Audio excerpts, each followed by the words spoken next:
Shalom sahabat Golden Channel yang dikasih Tuhan, puji nama Tuhan, saya bersyukur dan bersuka cita kembali bisa menyapa sahabat terkasih dalam kasih dan anugerah Tuhan. Sahabat terkasih, saya selalu berharap dan berdoa agar sahabat senantiasa dalam keadaan baik dan sehat dan senantiasa diberkati oleh Tuhan. Sahabat terkasih, saat ini kita akan menyaksikan sebuah video yang kita akan lihat videonya berikut ini. Kalau pihak Hamas itu pihak Islam yang garis keras itu munculnya setelah Intifadah tahun 1987.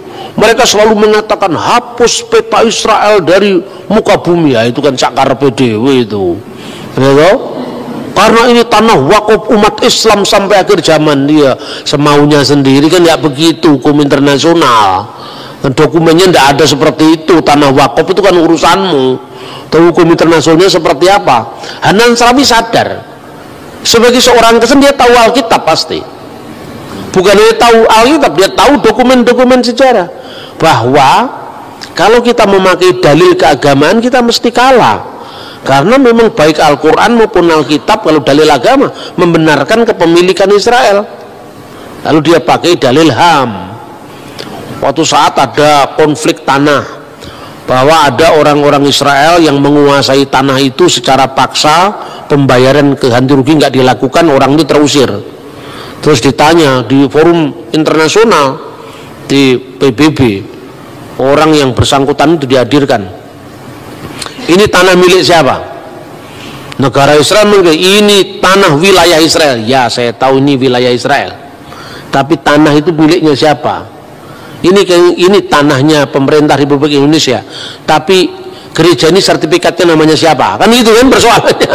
Tetangga sebelah itu masa ada sertifikat miliknya Republik Indonesia? Itu enggak kok. Sertifikatnya ini punya siapa? Misalnya punya Tuan Samuel. Tuan Samuel berasal dari mana tanah ini? Dari bapak saya Tuan Daud. Tuan Daud dari mana? Oh, dari kakek saya Tuan Sulaiman. Oh, jelas. Mana sertifikatnya? Ini sertifikatnya. Sertifikat ini tidak dicabut ketika Israel menguasai tempat ini. Terus kemudian forum internasional mengatakan, serahkan ini kepada yang punya. Bahwa wilayah ini sekarang menjadi wilayah Israel, itu no problem, silahkan, wong itu wilayah negara. Tapi sertifikatnya siapa? Ya, orang ini serahkan. Kalau kamu mau beli, ya beli dengan harga yang layak. Itu yang terjadi. Jadi antara penyelesaian secara HAM, secara pribadi, dengan penyelesaian secara politik. Sama dengan gini, Indonesia dulu kan milik dijajah Belanda, gitu. Setelah dijajah Belanda kita merdeka. Tanah yang kita miliki ini tanah nenek moyang kita sebelum Indonesia merdeka, gitu. Berarti sekarang mentang-mentang Indonesia merdeka, terus yang punya ini misalnya orang Timor yang sekarang masuk Portugis. Kemudian dikatakan, oh tidak bisa, kamu orang Timur, ini tanah orang Timur-Timur, ini tanah sekarang miliknya Republik Indonesia. Betul Pak, ini miliknya Republik Indonesia, tapi ini yang beli kakek saya Pak. Lah kamu warga negara apa? Warga negara Timur-Timur. Iya kan, sejak zamannya Pak Habibie Timur-Timur lepas dari Indonesia. Ini negara ini menguasai milik saya, ini jelas ini pembelian dari kakek saya, kira-kira seperti itu. Nah, ini yang dilakukan dengan pendekatan HAM oleh orang-orang Palestina Kristen seperti Hanan Nasrawi dan sebagainya. Tapi sekarang kita runut bagaimana sejarahnya Israel secara modern. Setelah tahun 1914 Turki kalah perang, Palestina diserahkan kepada Inggris karena pihak pemenang. Lalu Inggris mengeluarkan mandat yang namanya Deklarasi Balfour. Deklarasi Balfour itu dikeluarkan tahun 1917 dengan ketentuan bahwa tempat ini Israel adalah tanah air bagi bangsa Yahudi. Nah, lalu menimbulkan protes bagi orang-orang lokal yang menghuni tempat itu sebelum pendatang-pendatang Yahudi datang ke tanah Israel. Ketika terjadi proses rakyat itu, mereka kan warga negara, dulunya kan warga negara Turki, tapi kan Turki sudah kalah perang dunia pertama, lalu diserahkan kepada Inggris. Inggris mengeluarkan deklarasi Balfour yang mengatakan itu tanah milik, itu tanah air Israel. Orang-orang yang menduduki tanah itu sebelum Israel datang, artinya orang-orang Yahudi yang datang dari barat tadi, keberatan. Lalu pada tahun 1937 dikeluarkan yang namanya Komisi Lordville, karena ada orang yang namanya Tuan Phil, maka Lordville. Di sana dibuat obsesi pilihan, ya, tanah Israel di tanah yang sama itu, di tanah suci itu, pembentukan dua negara dalam koeksistensi damai, yaitu negara Israel dan negara Palestina. Itu ditawarkan tahun 1947, dikeluarkan lagi resolusi PBB 181 yang mengatakan mengulangi kembali solusi dua negara. Di tanah suci ada dua negara, yaitu negara Israel dan negara Palestina, dengan catatan kota Yerusalem tidak boleh, Yerusalem Timur tidak boleh menjadi ibu kota salah satu negara yang berkonflik. Yerusalem Timur harus ditentukan statusnya secara hukum internasional sebagai corpus separatum, sebagai bagian yang terpisah di bawah hukum internasional. Takhta Suci Vatikan sepakat dengan PBB, Israel sepakat dengan PBB, tetapi orang Palestina menolak karena dihasut oleh suku orang-orang Arab tetangganya. Oh, tidak bisa, mereka tidak mau terima. Status wilayah tanah suci itu statusnya kosong kekuasaan. Karena apa? Ini kan statusnya masih di bawah mandat internasional, mandat Inggris yang memenangkan perang dunia pertama, kan itu kan? Berarti statusnya apa? Statusnya dia kosong. Ketika orang-orang Palestina masih sibuk menolak dan mereka punya agenda menghapus Israel dan tidak ada negara Israel sampai kapanpun juga di wilayah Palestina. Sementara status quo negara wilayah itu dalam kondisi tidak lagi di bawah Turki, karena Turki sudah kalah perang sama lawan-lawannya yang antara lain Inggris. Israel curi start untuk kemerdekaannya. Ya, mumpung ini masih kosong, tidak di wilayah siapa-siapa, kemudian ada deklarasi Balfour yang mendukung itu tanah air Israel. Soal Palestina nanti mau terima atau tidak urusan lain. Yang penting sudah ada jalur hukum bahwa ini adalah statusnya kosong. Maka dia proklamirkan kemerdekaan 14 Mei 1948. Itu kira-kira seperti itu loh. Jadi kalau saya membahasnya kan netral saya ngomong sejarahnya sejarah. Begitu 14 Mei 1948 negara Israel diproklamirkan, negara-negara Arab mengeroyok Israel. Salah satunya Libanon, Suriah, Irak, Yordan, Mesir, dan Saudi Arabia. Negara-negara Arab yang mengeroyok Israel itu tidak semuanya Islam. Libanon mayoritas Kristen waktu itu. Jadi tidak bisa kita batasi hanya konflik agama. 5 negara tadi kalah semua sama Israel. Dan ini orang yang heran, pengamat militer juga heran. Ini negara kecil baru bangkit begitu, kok bisa menang sama negara-negara raksasa dari 5 negara loh. Libanon, Suriah, Irak, Yordan, Arab Saudi. Bahkan kemenangan itu telah menambah wilayah yang dulu kan ditentukan ini wilayah Israel, ini wilayah Palestina oleh mandat PBB, resolusi 181. Dengan kemenangan perang itu dia menambah wilayahnya 50% lebih. Jadi dari dulu yang menjadi wilayahnya Palestina sekarang menjadi wilayah Israel. Lah, ini kan bukan pencaploan, ini menang perang kok. Salahnya sendiri kamu menolak kemarin. Kalau kamu menerima opsi 2 negara, selesai kan wilayah masing-masing. Lah ini kamu menolak, kemudian kamu melawan kami, kemerdekaan kami perang dan kamu kalah. Lah ketika kalah kan kemudian wilayah yang dimenangkan tadi secara hukum internasional diakui sebagai pemenang perang. Seperti kasusnya menangnya perang Inggris dan sekutunya atas Turki dan sekutunya. Gitu lah kira-kira. Nah, perlawanan tidak berhenti. Mulai muncul selain perang tahun 48, lalu disusul lagi perang 6 hari tahun 1967, terakhir perang Yom Kippur 1973. Di peperangan Yom Kippur itu menarik. Orang Yahudi pada masa raya kan tidak boleh perang, diserang mendadak, tapi ya menang akhirnya. Nah, ketika Israel itu menang, ini menjadi problem bagi negara-negara itu. Kemudian perjanjian terus dilakukan. muncullah Yasser Arafat. Yasser Arafat itu istrinya orang Kristen, menikah campur itu, menikah beda agama itu. Jadi di Timur Tengah itu istrinya tetap Kristen, makanya dulu kalau Natalan selalu istrinya itu datang ke gereja, ikut liturgi sampai selesai, Arafat menunggu di sampingnya. Di Timur Tengah yang begini bukan pemandangan yang aneh, biasa. Ulama masuk gereja mengucapkan selamat Natal itu biasa.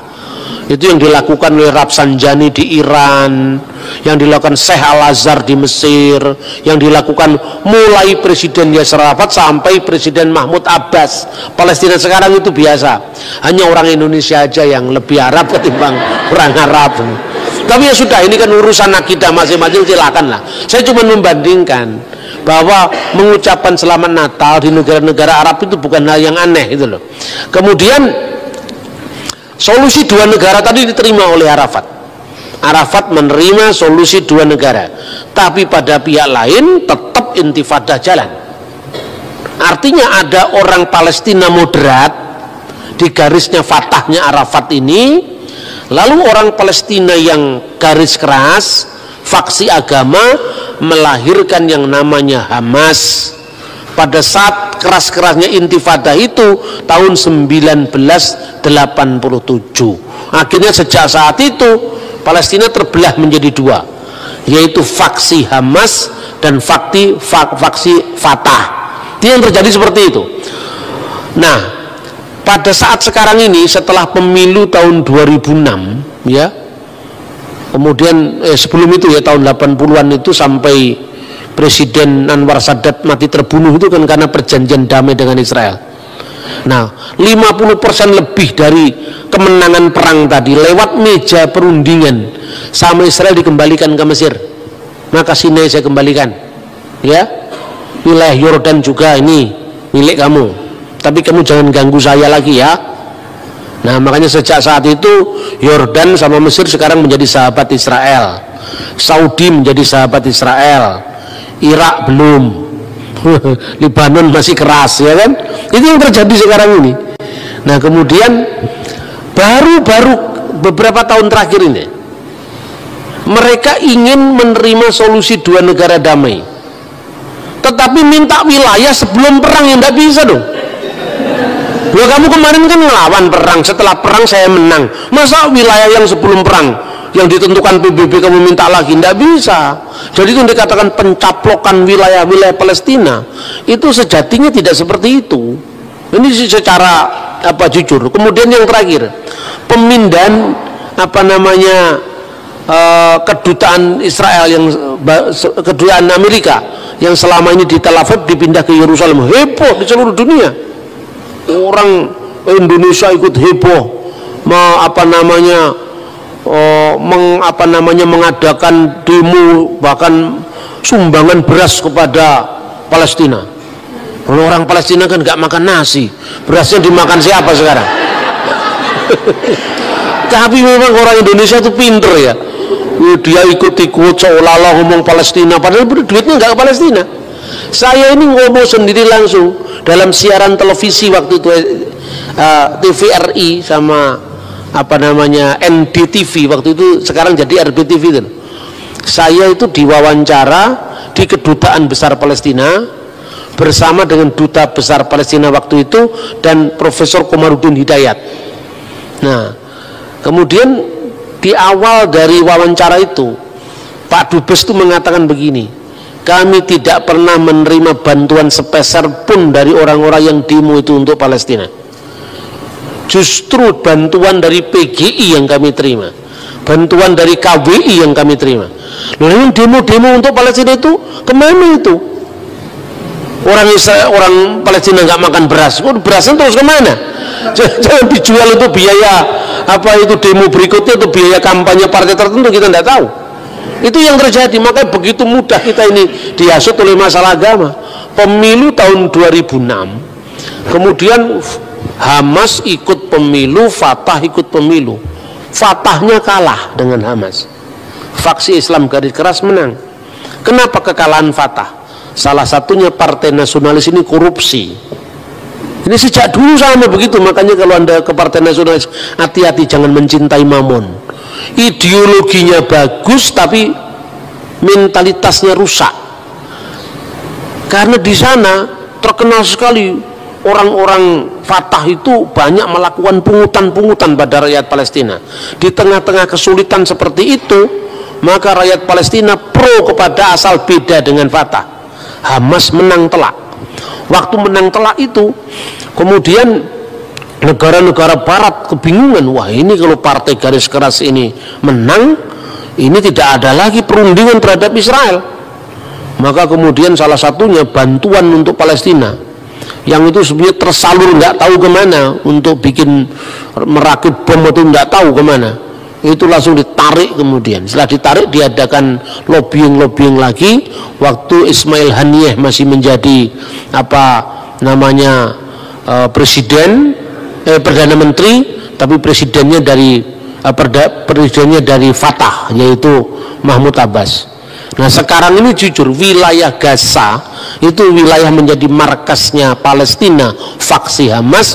Wilayah West Bank, wilayah jalur tepi barat itu wilayahnya Fatah sampai hari ini. Makanya saudara-saudara ngomong tentang Palestina itu rumit. Nah ketika Donald Trump memindahkan kedutaannya ke wilayah Yerusalem Timur, itu langsung heboh rame. Saya waktu itu ada di sana. Saya nginep di hotel yang sama untuk demo itu.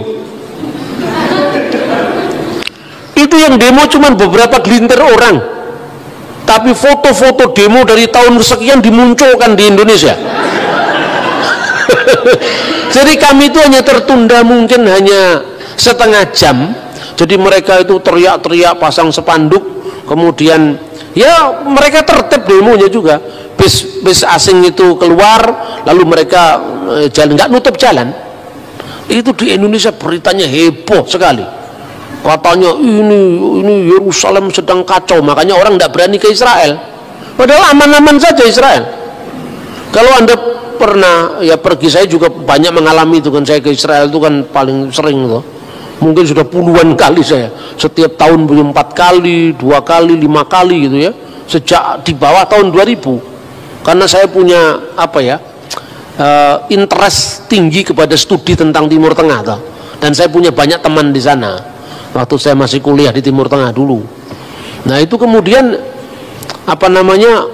diekspos, di blow up besar-besaran. Kadang-kadang gambarnya itu bukan gambar demo saat itu. Ternyata benar-benar Trump memindahkan kedutaannya. Tapi Trump itu juga pinter. Tempat yang didirikan untuk kedutaan Israel itu bukan di wilayah Yerusalem Timur, perbatasan Yerusalem Timur, Yerusalem Barat, ini Yerusalem Timur.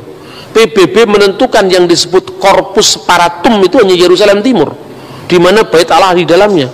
Sementara Yerusalem Kota Baru itu tidak termasuk wilayah yang Corpus Paratum tadi.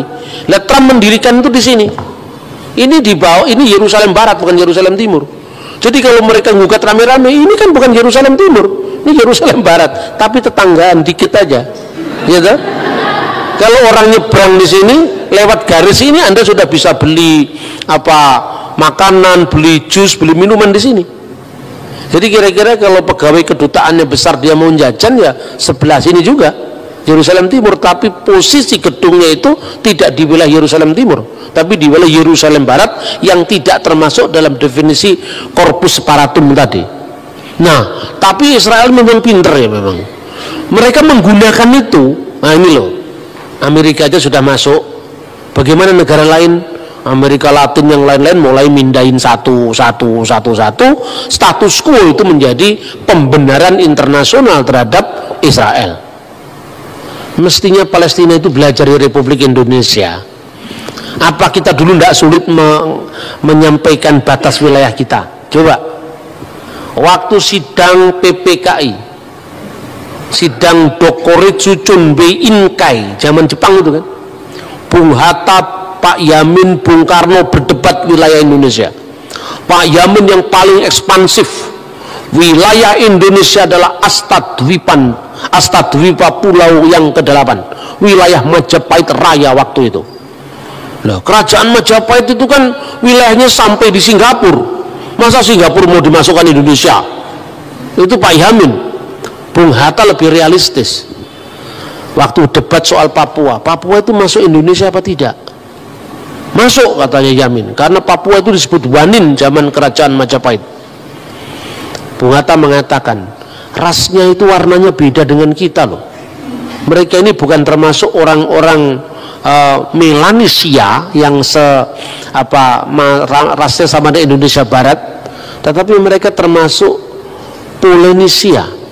Melanesia, kita termasuk Polynesia, mereka termasuk Melanesia. Katanya Pak Yamin, dalam dokumen negara Kertagama itu disebut wilayah Indonesia. Zaman Van Vollenhoven itu wilayah hukum adat Ternate Tidore, jadi wilayah Indonesia. Yang lebih realistis mereka mengatakan, udahlah jangan terlalu tinggi-tinggi, Papua oke lah masuk, karena itu wilayah Hindia Belanda. Tetapi daerah-daerah lain seperti Thailand jelas nggak masuk, sekalipun dulu masuk Majapahit. Lalu yang paling masuk akal, bekas jajahan Hindia Belanda adalah wilayah Indonesia. Tapi Belanda kan nggak mau mengakui. Yang pertama-tama diadakan mulai dari konferensi Perjanjian Linggarjati, Renville sampai Meja Bundar kan? Pada awal-awal tahun 46 Perjanjian Linggarjati hanya mengakui Indonesia itu wilayahnya seluruh Jawa, Madura dan Sumatera. Tapi Indonesia terima. Kenapa terima? Ini kan sebagai titik pijak secara hukum bahwa de facto mereka mengakui kemerdekaan kita. Itu jeniusnya para founding fathers kita. Oke, sementara akui saja, nanti menjalar, itu kira-kira.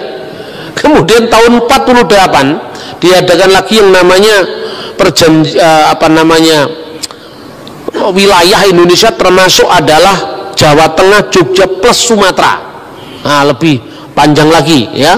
Kemudian Indonesia menerima 3 delegasi asing. Waktu itu Amerika Serikat, Australia dan Belgia. Gencatan senjata dilakukan dengan Van Mook. Artinya apa? Kalau sudah delegasi asing masuk ke Indonesia, berarti secara hukum internasional de facto dan de jure diakui ini wilayah Indonesia.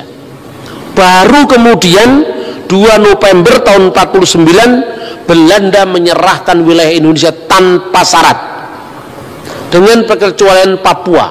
1960-an lewat diplomasi yang terus-menerus semua wilayah NKRI ini utuh. Dari tahun 46 sampai tahun 60-an itu dilakukan.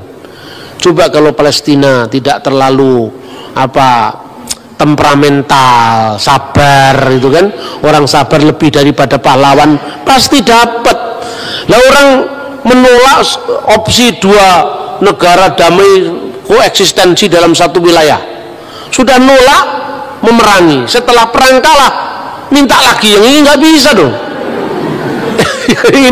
ini bahasa vulgarnya seperti itu, karena ini konsumsi jemaat. Saya kalau bicara begini di PGI nggak seperti ini. Saya diundang oleh PGI bicara tentang dalam rangka 70 tahun WCC. Saya bicara tentang posisi Israel Palestina di dalam diskursus dialog Kristen Islam. Karena pesertanya tidak hanya dari kalangan Kristen, saya bicaranya ya lebih akademis lah. Karena ini dalam konteks jemaat ya saya agak guyon aja supaya semua pesannya bisa ditangkap dengan baik. Lebih-lebih yang dari STT, dari sekolah teologi, kiranya ini bisa memperkaya wawasan kita tentang tanah Israel dan segala problematiknya, baik dari aspek biblical maupun dari aspek hukum internasional dan kacamata politik modern. Terima kasih.